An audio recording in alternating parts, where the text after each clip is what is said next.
You would think that having access to all of knowledge in the world at your fingertips would only increase mankind's IQ, but if anything, the complete opposite has happened. Gone are the days of the crackpot conspiracy theorist, one to a neighborhood that nobody listened to. And now, people who not only believe but spread misinformation can gain a following and use their fame to push incorrect agendas to people in positions of power who are also dumb enough to believe them. And the cycle continues, seemingly forever. I remember being a little girl and believing in things that nobody should believe in. But that's because I was a child, with a not fully developed frontal lobe. Even coming from such a well-educated household as I did, I still didn't believe things that were obviously untrue. I miss those days, though. The days when conspiracies were more along the lines of, there's a giant aquatic creature of unknown origins at the bottom of a lake, and not, the Earth isn't round. But the funny thing is, sometimes beliefs are steeped in a seed of truth. Take the folks who don't believe in evolution, for example. Some people in religions, particularly the Christian and Jewish literalist groups, do not believe dinosaurs existed. This denial stems from a literal interpretation of creation stories that directly conflict with the age of the Earth and fossils, leading some to believe that fossils are nothing more than a deception planted to test faith amongst the ranks and that dinosaurs were never actually real. But this belief is so incorrect. There's so much evidence to the contrary that, while I'm not one to belittle someone's religion, the idea that dinosaurs didn't exist is easily disproven. And yet, within that belief exists a kernel of reality because, well, sometimes dinosaurs didn't exist. I'm May, and this is Brain Soup. In December of 2012, NPR released an episode of their audio series All Things Considered, which is quite ironic given the topic. In it, they discussed the very real fact that the Brontosaurus, a dinosaur I grew up knowing, loving, and was made famous in multiple films such as Jurassic Park and The Land Before Time, wasn't actually a real dinosaur. They state that the fraud dates back to 130 years prior during a period of early U.S. paleontology known as the Bone Wars, which sounds way cooler than it actually is, which was a bitter competition between two paleontologists, Yale's O.C. Marsh and Edward Drinker Cope of Philadelphia. Simply put, their mutual hatred of each other, combined with their ravenous scientific ambitions, led to the men attempting to outdo one another by pushing dinosaur names into publication. In 1877, when this was occurring, Marsh discovered a partial skeleton of a long-necked, long-tailed, leaf-eating dinosaur that he dubbed the Apatosaurus. It was missing a skull, but it was more or less complete. Then, in 1883, he published a reconstruction of said Apatosaurus, where he used the head of another dinosaur, thought now to be a Camarasaurus, to complete the skeleton. 2 years later, his fossil collectors that were working out west sent him a second skeleton that he believed belonged to an entirely different dinosaur, which he named the Brontosaurus. But it wasn't a different dinosaur. It was just a more complete Apatosaurus. In his drive to constantly one-up his rival, he just mistook it for something entirely new and published his findings as fact. And the really hilarious thing is that this mistake was discovered by scientists all the way back in 1903. And yet this dinosaur was never questioned. For God's sakes, the Carnegie Museum, located in Pittsburgh, even put the wrong head on their own Apatosaurus skeleton in 1932, where it stayed there for almost 50 years. It actually wouldn't be until the 1970s, when two Carnegie researchers finally took a closer look at it and determined that a skull found in a quarry in Utah, a place rife with forgery, in 1910 was the actual Apatosaurus skull, and in 1979, the whole thing would be put to rest when the correct head was finally placed atop the museum skeleton like some kind of prehistoric headless horseman story. And the irony of it all?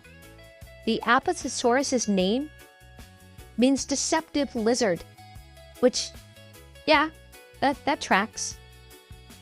And if this was a one-off instance, that would be a funny footnote in our archaeological history, but this happened repeatedly.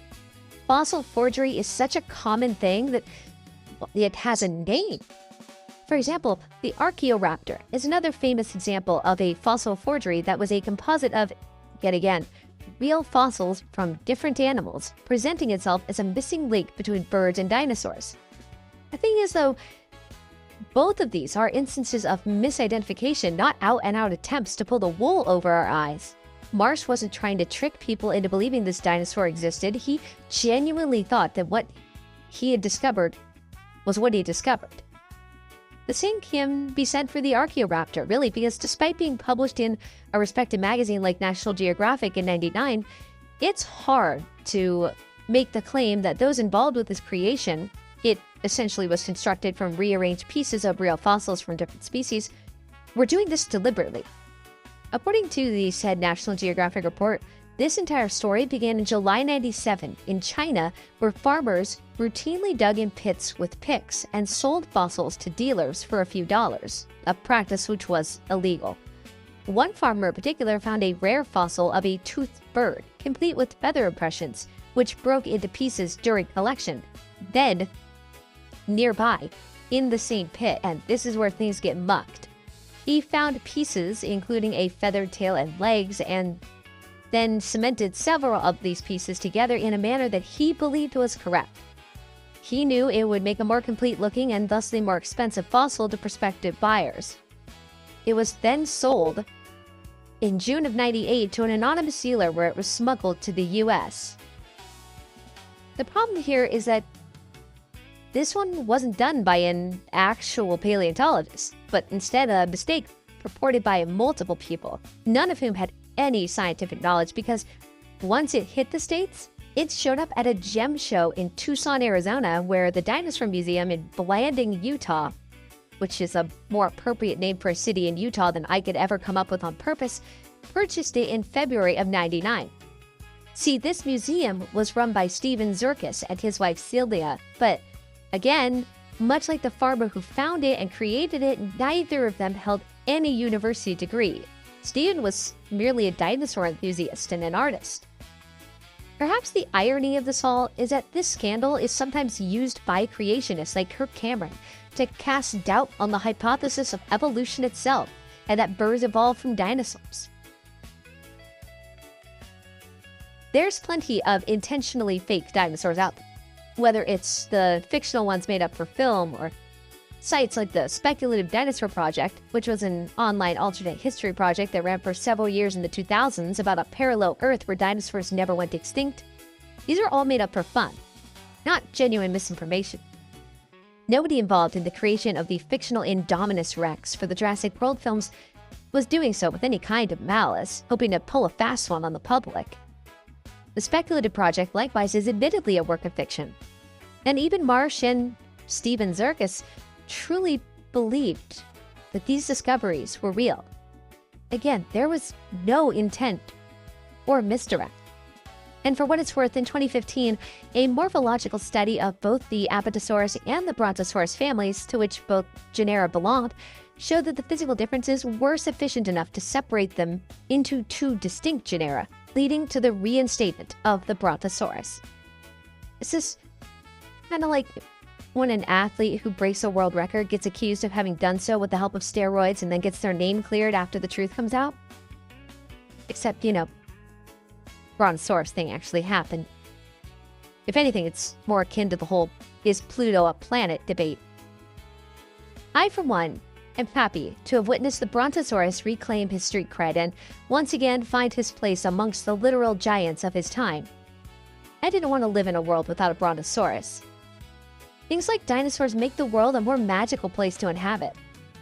And like I said, I miss when conspiracy theories were fun and very clearly probably fake, but enjoyable to partake in, even with the accepted reality of their falsehood, such as the aforementioned Loch Ness Monster.